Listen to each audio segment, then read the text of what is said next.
नमस्कार दोस्तों, जय हिंद, वंदे मातरम। आप सभी का बहुत बहुत स्वागत है आपके अपने YouTube चैनल एग्ज़ाम ट्रिकी में, जहां पर दोस्तों आज हम बात करने वाले हैं चाइल्ड डेवलपमेंट एंड लर्निंग का। अपना यूनिट 3 जो है उस पर यूनिट 1 और यूनिट 2 जो है उसको अपलोड कर दिया गया है। आप लोग प्लेलिस्ट में जा कर के देख सकते हैं यूनिट 1 और 2 को, अगर आपने अभी तक नहीं देखा है।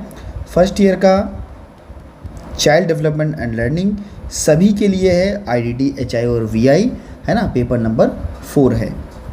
इसके अंतर्गत चाइल्ड डेवलपमेंट एंड लर्निंग के अंतर्गत हम देख सकते हैं कि शिक्षा मनोविज्ञान क्या है ना। जो आपका यूनिट 3 है उसके अंतर्गत दिखाया जा रहा है कि शिक्षा मनोविज्ञान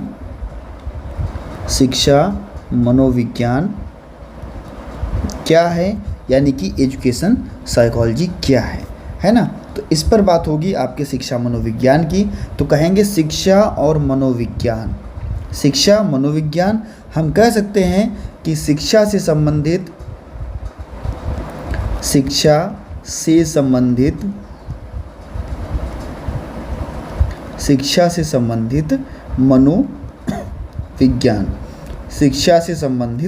मनोविज्ञान, जिसके अंतर्गत हम लोग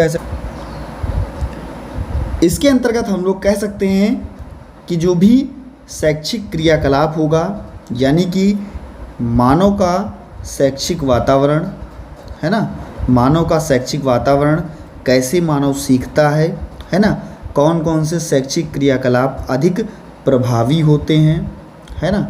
कौन कौन से शैक्षिक क्रियाकलाप अधिक प्रभावी होते हैं और कैसे बनाए जाते हैं, ये सारी चीज़ें आपकी शिक्षा मनोविज्ञान के अंतर्गत आती हैं, जिसमें व्यक्ति का व्यवहार, उसका अध्ययन जो है वो किया जाता है। इसके अंतर्गत कह सकते हैं कि जो भी शैक्षिक समस्याओं का समाधान होगा, मूल्यांकन, पाठ्यक्रम है ना, अनुशासन है ना, शिक्षा के उद्देश्य, शिक्षा की विधियाँ, ये सारी चीज़ें जो हैं आपकी शिक्षा मनोविज्ञान से संबंधित होती हैं। शिक्षा मनोविज्ञान से संबंधित आपकी ये सारी चीज़ें होती हैं। शिक्षा मनोविज्ञान में जो भी शैक्षिक परिस्थितियां हैं, व्यक्ति के व्यवहार का जो है वो अध्ययन किया जाएगा। इसके अंतर्गत कह सकते हैं कि स्किनर ने क्या परिभाषा दी शिक्षा मनोविज्ञान की। इन्होंने कहा कि शिक्षा मनोविज्ञान शैक्षणिक परिस्थितियों में मानवीय व्यवहार का अध्ययन करता है। क्या है कि शैक्षणिक परिस्थितियों में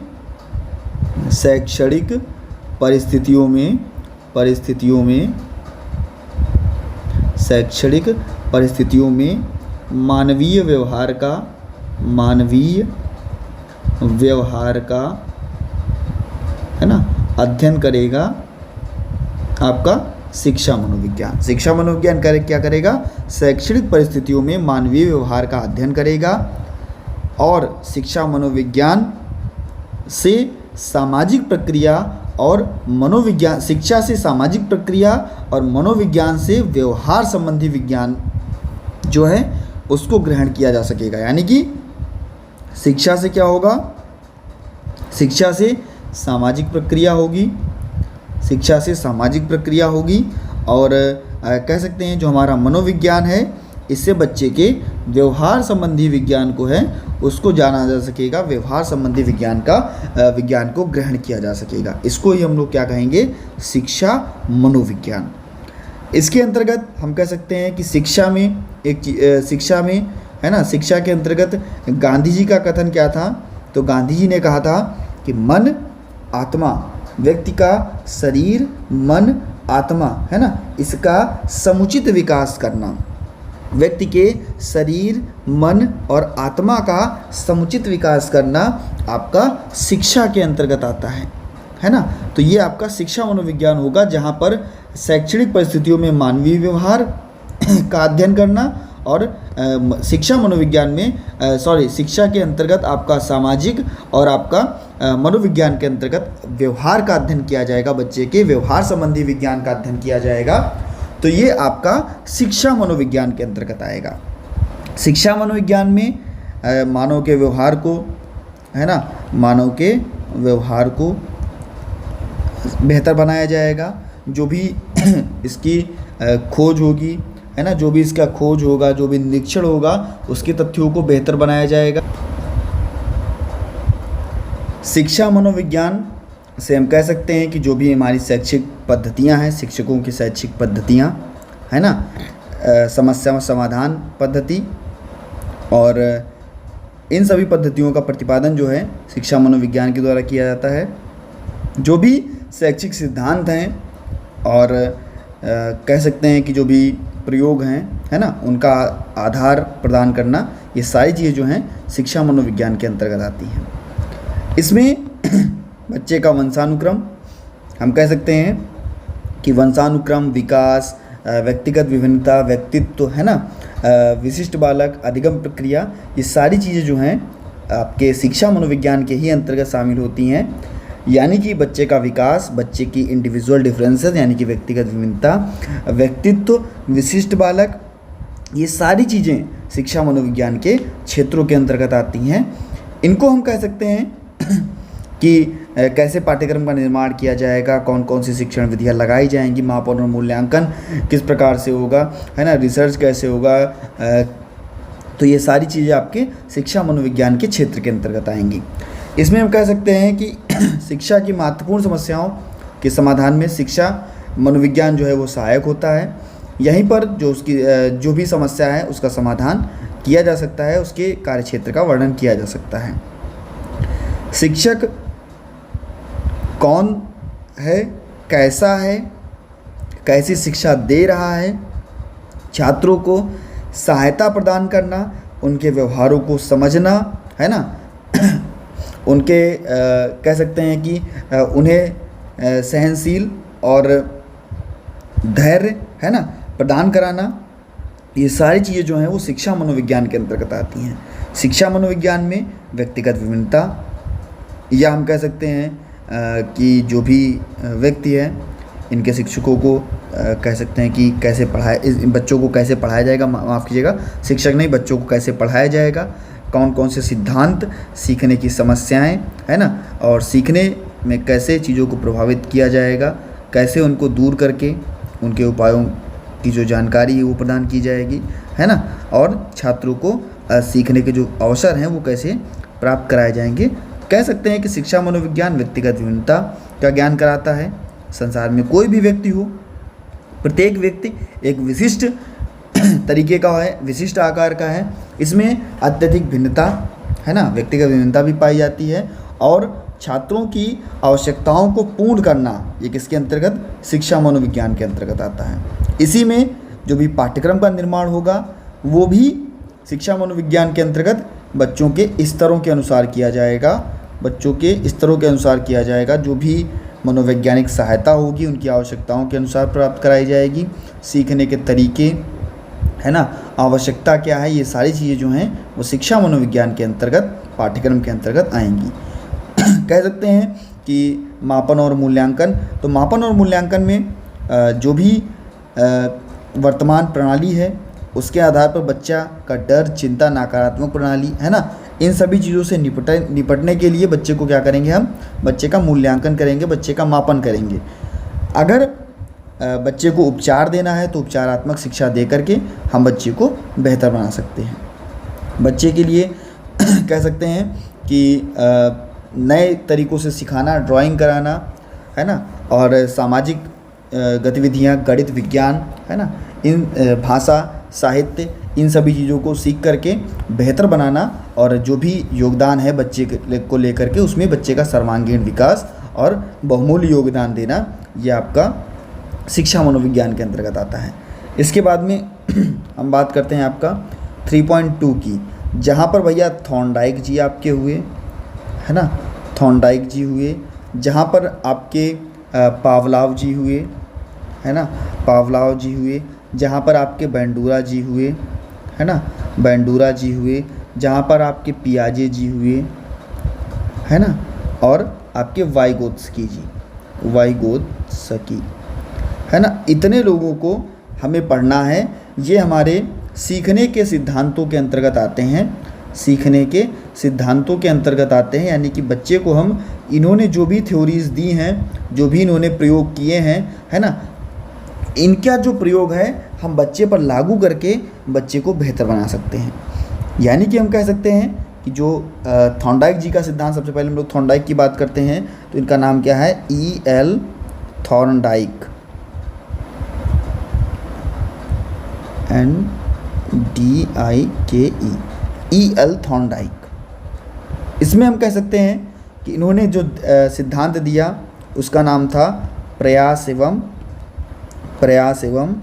त्रुटि का सिद्धांत, प्रयास एवं त्रुटि का सिद्धांत। और इस सिद्धांत में हम कह सकते हैं प्रयास एवं त्रुटि का सिद्धांत या प्रयत्न एवं भूल का सिद्धांत, है ना। इस सिद्धांत में थॉर्नडाइक जी ने प्रयोग किया बिल्ली पर, है ना। किस पर प्रयोग किया, बिल्ली पर प्रयोग किया, है ना।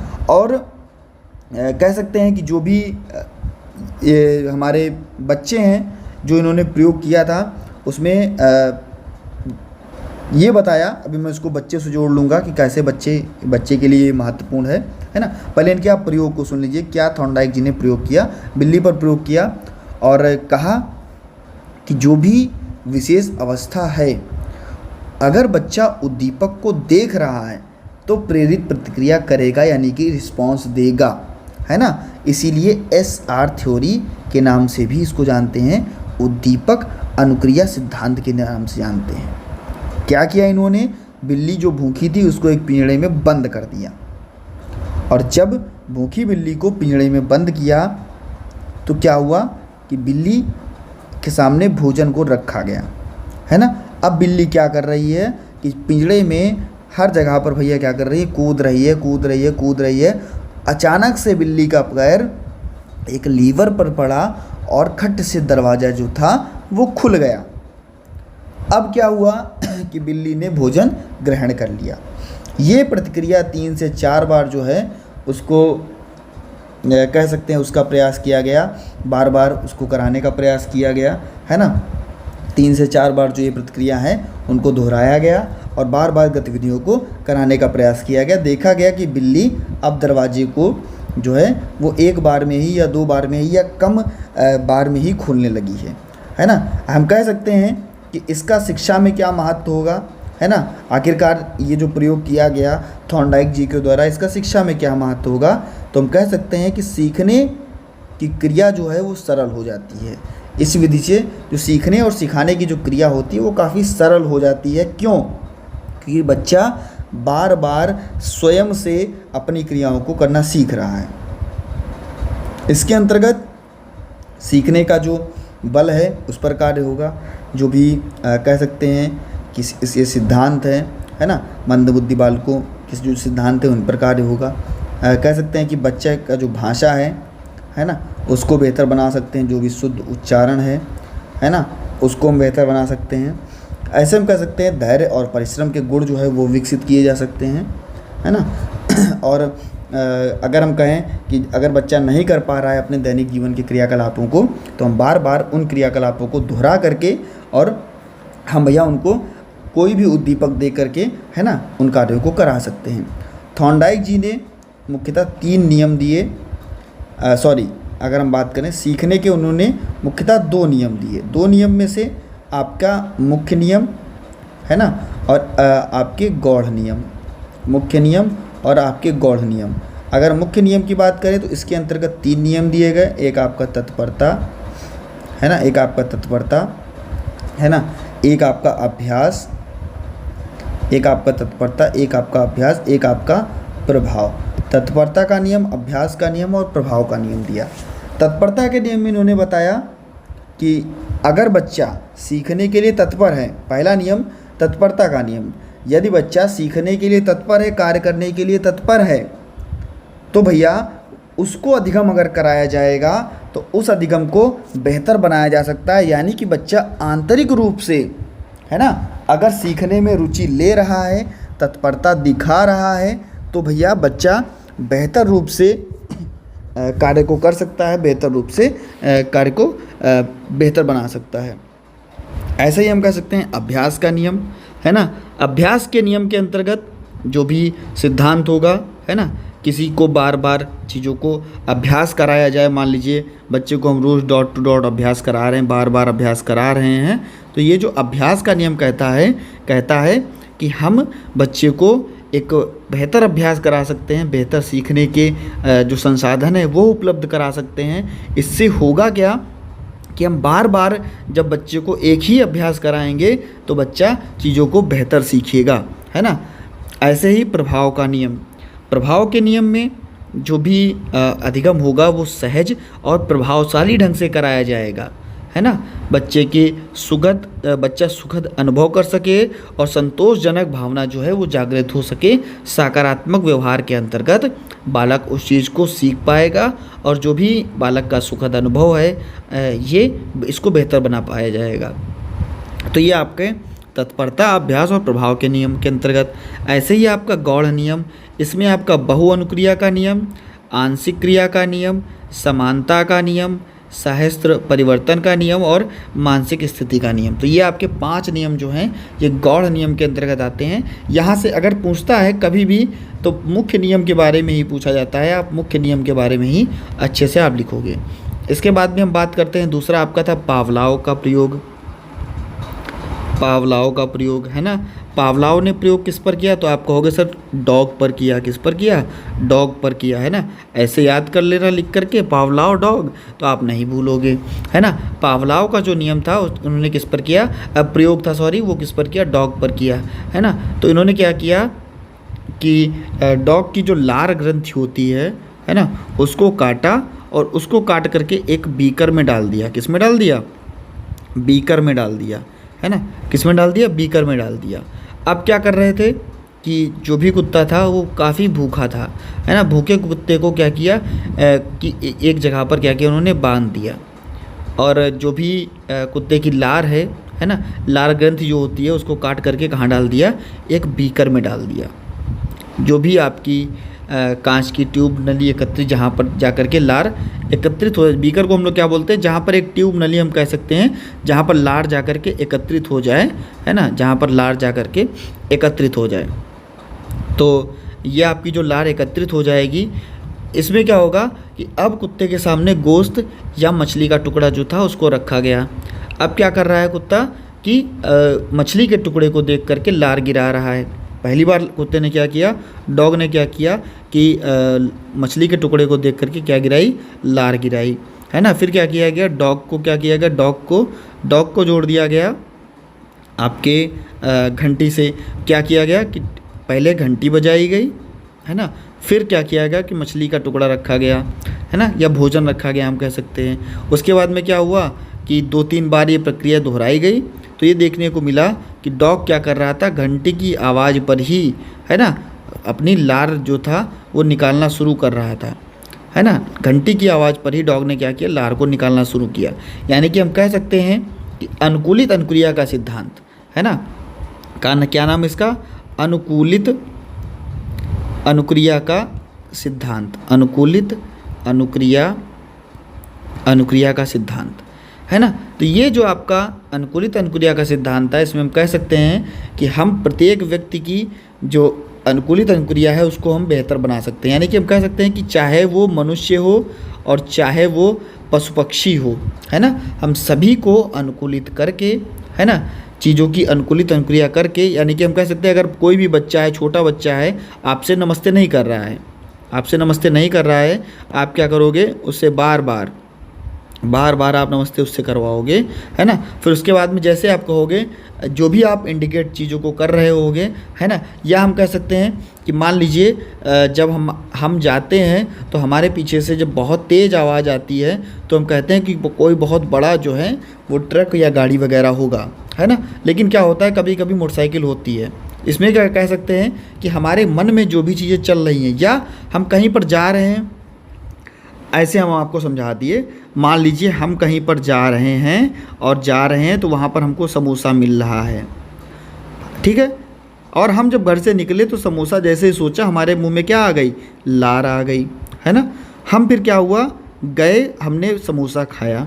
दूसरे दिन क्या हुआ, जब हम जैसे ही पहुँचे, जैसे ही हमने देखा कि दुकान बंद है, लेकिन जब हम घर से निकले थे तो लार आई थी। ऐसे ही क्या हुआ कि हम जब तीसरे दिन पहुँचे तो क्या हुआ, फिर से हमको दुकान बंद मिली, है ना। उसके बाद में क्या हुआ कि जो लार थी वो धीरे धीरे हमारा आना बंद हो गई। तो हम ये भी कह सकते हैं कि जो भी आपकी अनुकूलित अनुक्रिया है, इसमें हम दूसरी अनुक्रिया को जोड़ सकते हैं और बच्चों की बुरी आदतों, बच्चों के व्यवहार और आचरण को जो है वो बेहतर बनाया जा सकता है। जो भी अस्वस्थ बालक हैं, है ना, इनके बालकों के इलाज को, है ना, इसको बेहतर बनाया जा सकता है। भय, है ना, इसको कम किया जा सकता है, बच्चों के भय को कम किया जा सकता है ना। बच्चों के जो भी सिद्धांत है उन पर बल दिया जा सकता है। इसका लक्ष्य होगा बालकों को शिक्षा देना और भैया उसे समय समय पर चीज़ों को बेहतर बनाना। अगर पुनरावृत्ति बच्चा कर रहा है तो पुनरावृत्ति पर भी बल दिया जाएगा। समय समय पर पढ़ाते समय हमें बच्चों को क्या कराना चाहिए, पुनरावृत्ति करानी चाहिए, यानी कि दोहरवाना चाहिए चीज़ों को। तो ये सारी चीज़ें जो हैं आपके अनुकूलित अनुक्रिया के सिद्धांत के अंतर्गत आती हैं। इसके बाद में हम बात करते हैं आपके स्किनर का सिद्धांत। किसका? स्किनर का सिद्धांत। स्किनर का सिद्धांत जिसको हम लोग कहते हैं क्रिया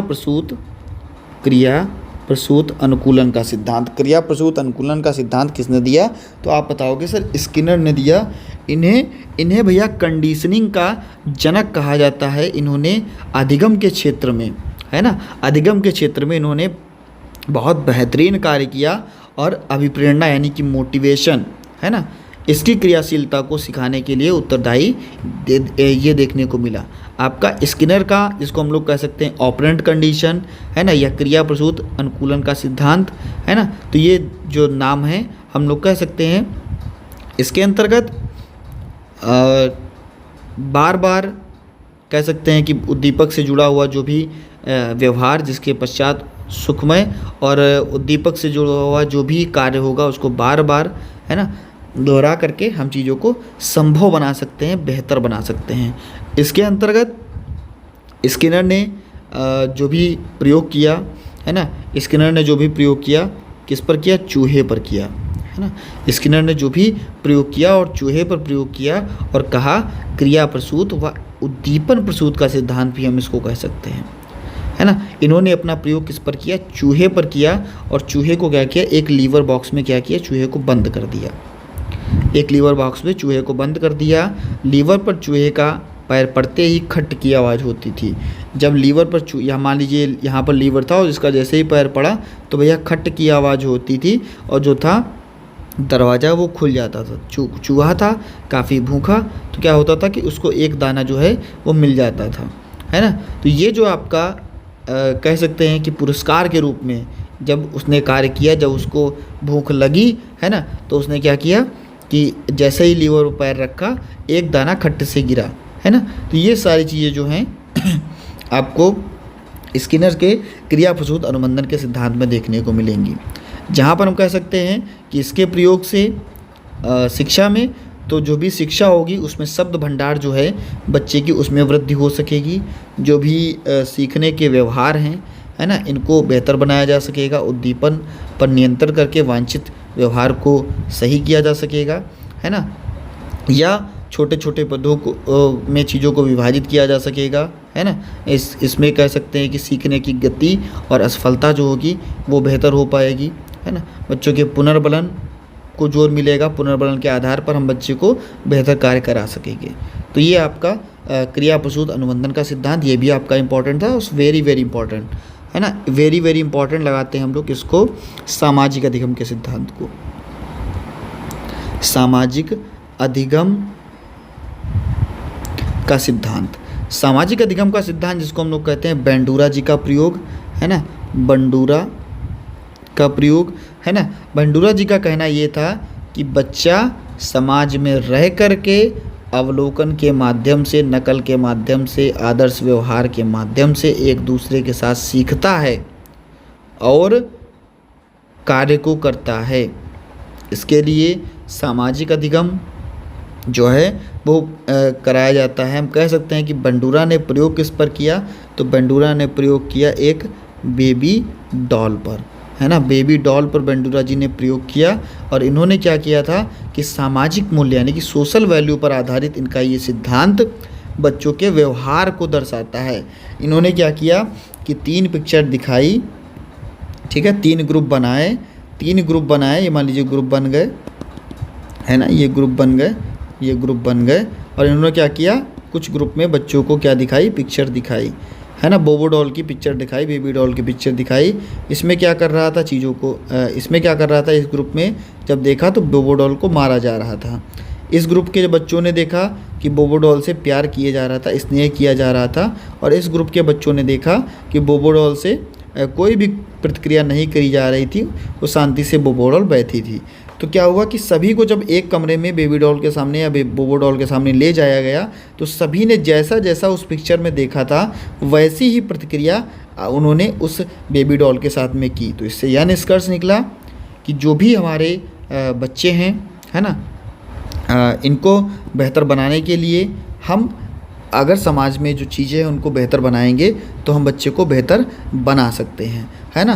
तो व्यवहार, सामाजिक कह सकते हैं पुनर्बलन, है ना, इनको देखते हुए बच्चे को हम बेहतर बना सकते हैं, और बच्चे को नकल, अवलोकन और आदर्श व्यवहार के माध्यम से हम बच्चे को बेहतर बना सकते हैं।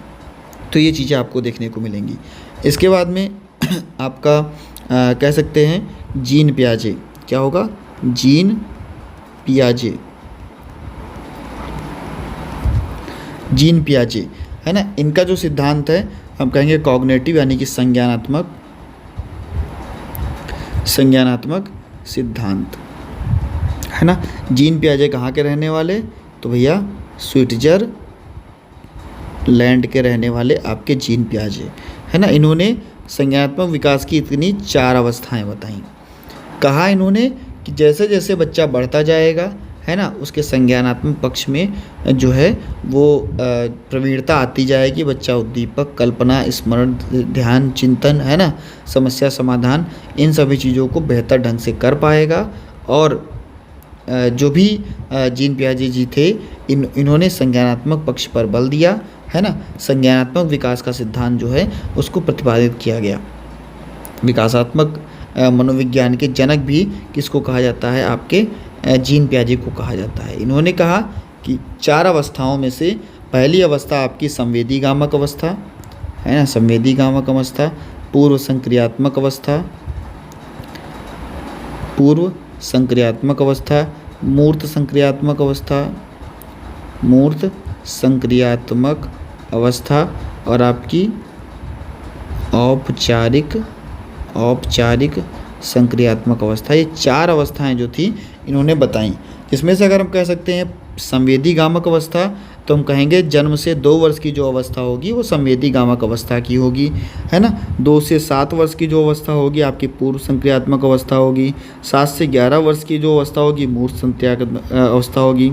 11 से 14 वर्ष की जो अवस्था होगी आपकी औपचारिक संक्रियात्मक अवस्था होगी। तो 0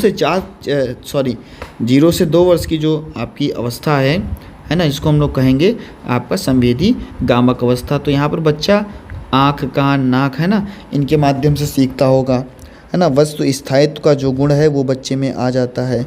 बच्चा जो है वो स्कीमा में चीज़ों को परिवर्तित कर लेता है, और जो भी बच्चा है प्रत्यक्ष रूप से चीज़ों को देख करके बेहतर बना सकता है। ऐसे ही आपका पूर्व संक्रियात्मक अवस्था 2 से 7 वर्ष की अवस्था जिसको कहेंगे, इसको हम लोग खिलौने की आयु भी कहेंगे। और यहाँ पर बच्चा अक्षर लिखना, रंगों की पहचान करना, है ना, इन सभी चीज़ों को बेहतर रूप से करना सीख जाता है।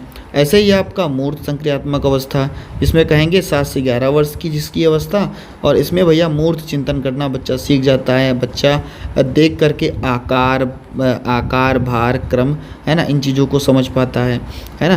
तारीख हुआ, महीना हुआ, है ना, आरोही अवरोही, छोटे बड़े का ज्ञान जो है बच्चे में हो जाता है, और बच्चा तर्क संगत करना सीख जाता है। ऐसे ही आपका अनौपचारिक संक्रियात्मक अवस्था 11 वर्ष की जो अवस्था है, इसके अंतर्गत अमूर्त चिंतन करना, तार्किक चिंतन को बेहतर करना, है ना, समस्या समाधान का निर्णय लेना, है ना, क्षमता को विकसित करना, निर्णय स्मरण और मनन, है ना, समस्या समाधान करने की जो क्षमता है वो आपकी औपचारिक यानी कि औपचारिक, या इसको हम लोग अमूर्त भी बोलते हैं, है ना। औपचारिक संक्रियात्मक या अमूर्त संक्रियात्मक अवस्था ये आपकी 11 से 14 वर्ष की अवस्था। इसके बाद में हम बात करते हैं वाइगोत्स्की।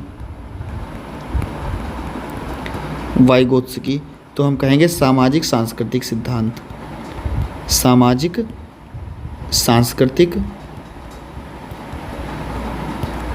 सिद्धांत। सामाजिक सांस्कृतिक सिद्धांत जो कि वाइगोत्स्की जी के द्वारा दिया गया, इन्होंने भैया ZPD, है ना, जोन ऑफ प्रॉक्सिमल डेवलपमेंट,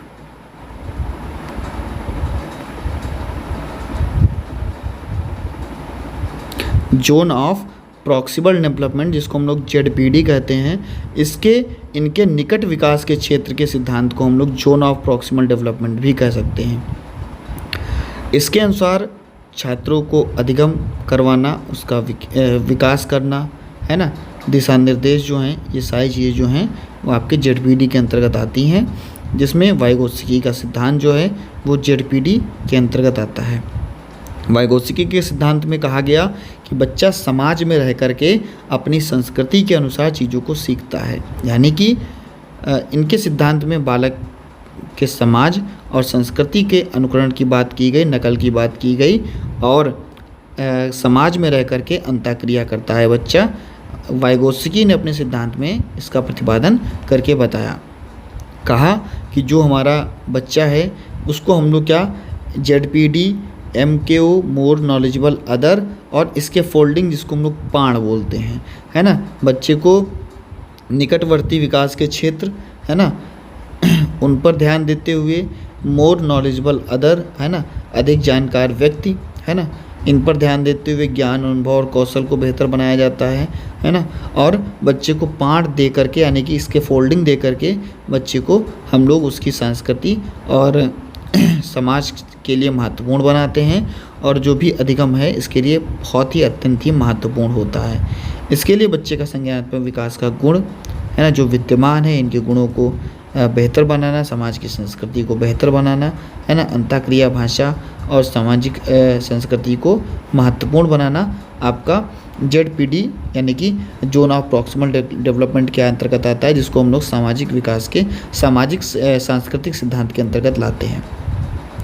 हम कह सकते हैं कि आपके ZPD में शिक्षा के क्षेत्र में अहम योगदान रहा है। वर्तमान की जो इस शिक्षा प्रणाली है ना, इसमें बच्चे को अगर अधिगम कराया जा रहा है तो किसके अंतर्गत, आपके ZPD के अंतर्गत कराया जा रहा है, और जटिल प्रक्रिया को सरल बनाना, है ना, प्रभावशाली बनाना, लाभदायक बनाना, है ना, ये सारी चीज़ें जो हैं आपके ZPD के अंतर्गत आती हैं।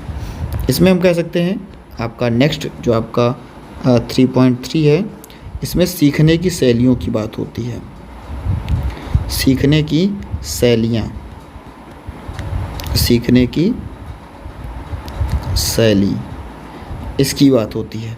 तो हम कहते हैं कि जो भी बच्चे हैं, मनोवैज्ञानिक तरीके से जो भी हमारे बच्चे हैं, उनके जो सीखने की शैलियाँ हैं और जो भी सारणी है ना, ये अलग अलग होती है।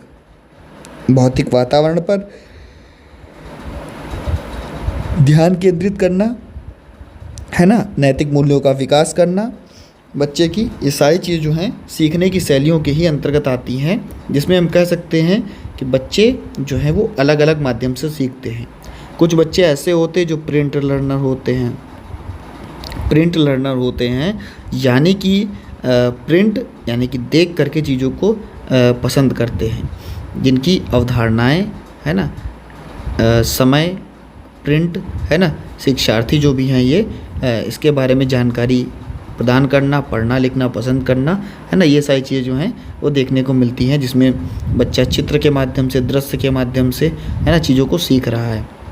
इसमें जो भी अवधारणाएं हैं, इसको प्रस्तुत करने का समय, पाठ्यक्रम को संदर्भित करने का समय, पाठ्यक्रम के अंदर उदाहरण का उपयोग, है ना, ये सारी चीज़ें जो हैं आपके प्रिंट लर्नर के अंतर्गत आती हैं।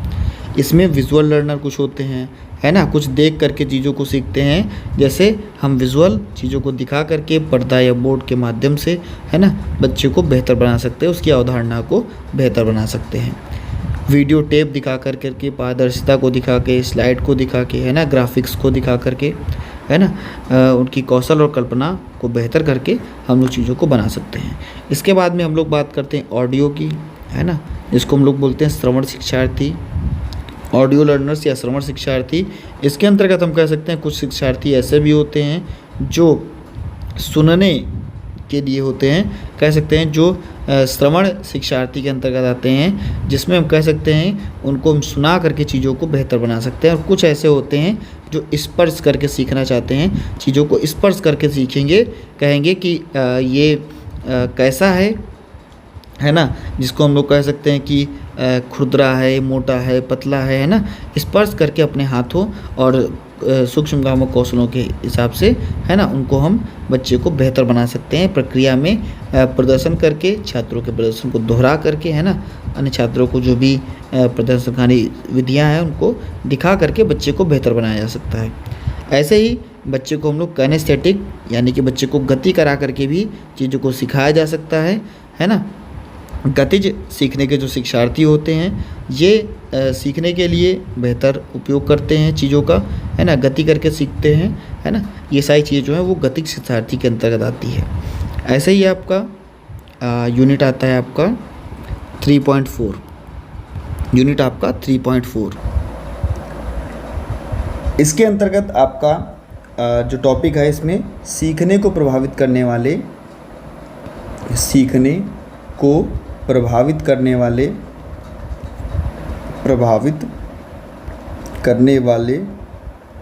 सामाजिक सांस्कृतिक कारक,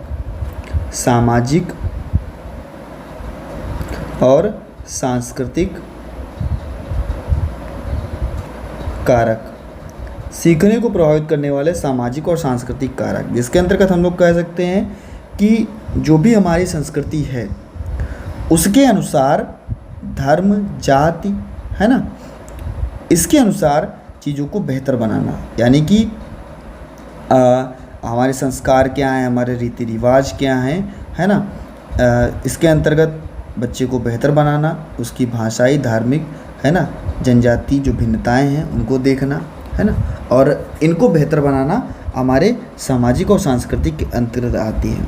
अगर समाज और संस्कृति में, है ना, भिन्नता पाई जाती है, उनके रीति रिवाजों में भिन्नता पाई जाती है ना, तो ये सारी चीज़ें जो हैं बच्चे को कह सकते हैं कि सीखने को प्रभावित करती हैं। जैसे ही बच्चे की भाषा जो है वो अगर अलग अलग है तो वो भी चीज़ों को प्रभावित करती है ना। अगर एकजुट संकेत और भाषा का प्रयोग किया जाता है समाज में तो बच्चे को बेहतर बनाते हैं। ऐसे ही जो धर्म होता है ना, बहुत से हमारे यहाँ पे बहुत सारे ऐसे धर्म हैं, है ना, जो सामाजिक गतिविधियों को कह सकते हैं कि धार्मिक चीज़ जो हैं वो उनकी अलग अलग रहती हैं, इस कारण से भी सीखने में चीज़ें प्रभावित हो सकती हैं। ऐसे ही हम कह सकते हैं जाति, है ना, जातियों से भी उनके जो सामाजिक और सांस्कृतिक चीज़ें होंगी, है ना, जो भी संस्कृतियाँ होंगी, जो भी उनके रीति रिवाज होंगी, जो भी उनका व्यावसायिक प्रसिद्धता होगी, है ना, विवाह होगा, है ना, शुद्ध प्रदूषण, ये सारी चीज़ें जो हैं आपका जाति के अंतर्गत आएंगी, ये भी हमारे सीखने को प्रभावित कर सकती हैं। लिंग भी हुआ, है ना, लड़का है या लड़की है, महिला है या पुरुष है ना, ये सारी चीज़ें जो हैं बच्चे के लिंग से भी सीखना जो है वो प्रभावित होता है। जो भी जनजाति है बच्चे की वो भी सीखने को प्रभावित करती है। जो भी सामाजिक सांस्कृतिक समूह हैं, ये सभी चीज़ जो हैं वो सीखने को प्रभावित करती है। हम कह सकते हैं कि भारत एक विविधताओं का देश है, जहाँ पर विभिन्न प्रकार की जातियाँ, धर्म, ये सारी चीज़ें जो हैं वो यहाँ पर रहती हैं। इसके लिए जो भी समूह हैं इनके आधार पर चीज़ों को विभाजित करना, हिंदू, मुस्लिम, सिख, ईसाई, है ना, भाषा, लिंग, इनको सबको एकजुटता में लाना। इसमें क्या होगा, जब सारी चीज़ें एकजुट में होंगी तो सभी जो भारतीय समाज है उनको अच्छा विकसित किया जा सकेगा और जो भी उनका विश्लेषण है उन विश्लेषण को किया जा सकेगा। तो ये चीज़ें आपकी 3.4 के अंतर्गत आती हैं। इसके बाद में आपका 3.5 है ना, 3.4 बहुत छोटा सा था, केवल सामाजिक चीज़ों के बारे में पूछा जा रहा था, सामाजिक और सांस्कृतिक चीज़ें जो हमारे सीखने को प्रभावित कर रही हैं, जो हमारा सीखना जो है उसको बढ़ा रही हैं और घटा रही हैं। इसके बाद में विशेष आवश्यकता वाले बच्चों का निहितार्थ, विशेष आवश्यकता वाले बच्चों के लिए निहितार्थ। तो जो विशेष आवश्यकता वाले बच्चे हैं इनके अनुभव को और अधिक बनाना, जो भी छात्रों की प्रासंगिक जानकारी है इसको बनाए रखने में मदद करना, सीखने के सिद्धांत और विशेष शिक्षा के जो सिद्धांत हैं उनको कैसे बेहतर बनाया जाए, ताकि जो हमारे बच्चे हैं, है ना, इनकी जो भी कह सकते हैं कि साइन लर्निंग थ्योरी हुई या कॉग्निटिव लर्निंग थ्योरी हुई, है ना, इनको कैसे बेहतर बना सकें। इसके अंतर्गत मौखिक रूप से बच्चों की स्वतंत्रता को बेहतर बनाना, और जो भी आपके बच्चे हैं या जो भी बच्चे सीखना चाह रहे हैं मौखिक और लिखित रूप से, इनको बेहतर बनाना।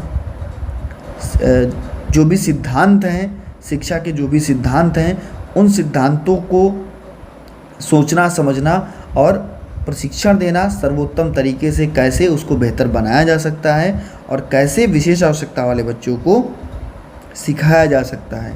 इसमें पारस्परिक शिक्षक और जो भी बच्चे हैं उनको एक नया अवसर देना, उनकी जागरूकता में वृद्धि लाना, उनकी नौकरी पेशा, है ना, और कह सकते हैं कि आकलन करना और चीज़ों को प्रोत्साहित करना, ये सारी चीज़ें जो हैं आपके विशेष आवश्यकता वाले बच्चों के लिए निहितार्थ में आ जाएगा, सीखने में आ जाएगा कि कैसे कैसे हम स्पेशल जो चाइल्ड हैं उनका हम कह सकते हैं इम्प्लीकेशंस कर सकते हैं, कैसे हम उनको आगे बढ़ा सकते हैं, कैसे उनको हम बेहतर बना सकते हैं। तो ये सारी चीज़ें आपकी 3.5 के अंतर्गत आ जाएंगी। बहुत छोटी यूनिट थी। मेन यहाँ पर आपका 3.1 जो था यूनिट, वो आपकी बहुत इंपॉर्टेंट है, इसको स्टार बना लेना, है ना। और 3.2 जो यूनिट है उसमें ऐसे ऐसे करके स्टार बना लेना। ये आपकी वेरी वेरी इंपॉर्टेंट है ना, और ये आपकी वेरी वेरी इंपॉर्टेंट। ये 2 यूनिटें आपके लिए बहुत इंपॉर्टेंट है। दोस्तों, अगर वीडियो अच्छा लगा हो तो वीडियो को लाइक कर दीजिएगा। आपका समय बहुत ही बहुमूल्य है और समय को बिल्कुल भी ख़राब नहीं किया गया। सभी मित्रों तक वीडियो को शेयर कर दीजिएगा। और आपको 2 अक्टूबर तक कितने करने हैं, 50K का परिवार पूरा करना है। और आपको पता है कि 45K का परिवार अपने पास हो चुका है। तो 50K का परिवार आप अगर 2 अक्टूबर तक पूरा कर देते हो, मैंने आपको बताया है कि दिव्यांग बच्चों के लिए पार्टी ऑर्गेनाइज कराई जाएगी एग्ज़ाम ट्रिकी परिवार के द्वारा, और जहाँ पर भी होगी, जैसे भी होगी, आपको उसकी सूचना दी जाएगी। अगर 50K हो जाता है 2 अक्टूबर तक तो, और अगर नहीं होता है तो फिर जब भी होगा तब ऑर्गेनाइज़ कराई जाएगी। अब अगर आप चाहते हैं कि दिव्यांग बच्चों को 2 अक्टूबर पर ही हम अपने इस परिवार को 50K तक पहुंचा दें, तो आप लोग दोस्तों थोड़ा मेहनत करके चीज़ों को बेहतर बनाइए, और सभी तक वीडियो को शेयर करके चैनल को सब्सक्राइब करने के बाद में बेल आइकन में ऑल का ऑप्शन प्रेस कराइए। धन्यवाद।